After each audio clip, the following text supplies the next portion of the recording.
आप देखते हैं कि पूरी समस्या वास्तव में परमेश्वर के स्वभाव पर ही वापस आती है।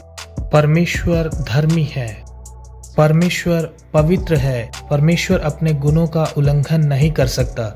वह ऐसा कुछ नहीं कर सकता जो उसके खुद के विपरीत हो। वह एक धर्मी परमेश्वर है। अब यह जानना डरावना होगा कि ये संसार एक दुष्ट ईश्वर द्वारा बनाया गया हो। ऐसा ईश्वर जो सर्वशक्तिमान हो और दुष्ट हो, ये जानना बिल्कुल भयानक होगा। सो ये एक अच्छी बात है कि परमेश्वर धर्मी है। तो भी एक दूसरी समस्या हमारे सामने आती है। अगर परमेश्वर धर्मी है तो वह हमारे साथ क्या करेगा?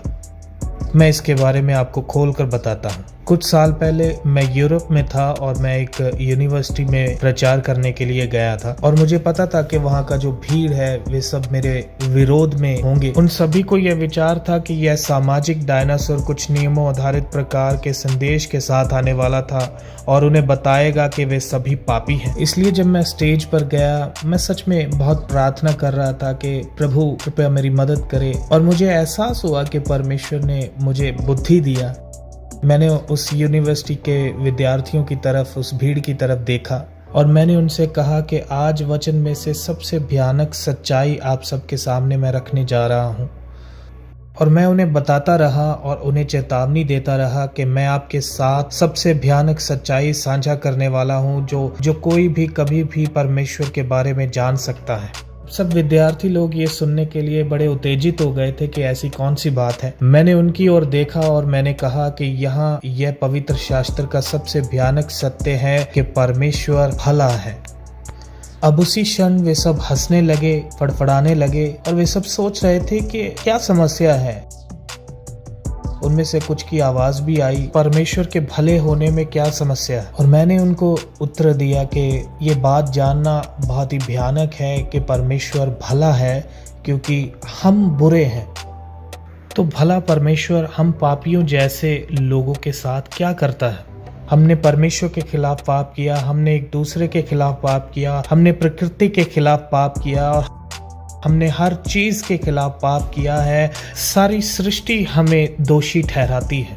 अगर परमेश्वर सच में धर्मी है तो परमेश्वर हमारे साथ क्या करेगा? यदि एक न्यायी परमेश्वर दुष्ट को क्षमा करता है तो वह धर्मी नहीं रहता। यदि कोई पवित्र परमेश्वर दुष्ट को अपने पास बुलाता है कि वह उसके साथ संगति करे तो वह पवित्र परमेश्वर ना हुआ। तो बाइबल का सबसे बड़ा सवाल यह है कि एक धर्मी परमेश्वर दुष्टों को कैसे क्षमा करता है और फिर भी न्यायी रहता है? कैसे वह पवित्र परमेश्वर दुष्टों को अपने साथ संगति में बुलाता है और फिर भी पवित्र रहता है? और इसका जवाब हमें मिलता है मसीह यीशु की सलीब में।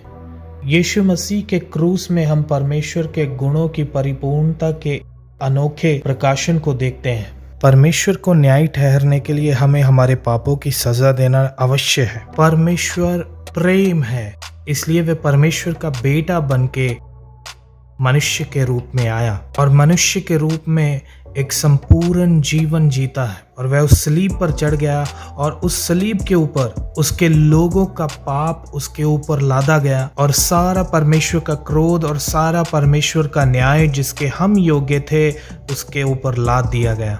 सटीक मात्रा में जो परमेश्वर के न्याय को पूरी तरह से संतुष्ट करने के लिए आवश्यक था, मसीह ने उस दुख को सहा और आखिर में कहा पूरा हुआ। इसका मतलब यह है कि उसने वही किया जो परमेश्वर के न्याय को संतुष्ट करने के लिए आवश्यक था। उसने पूरी कीमत चुकाई।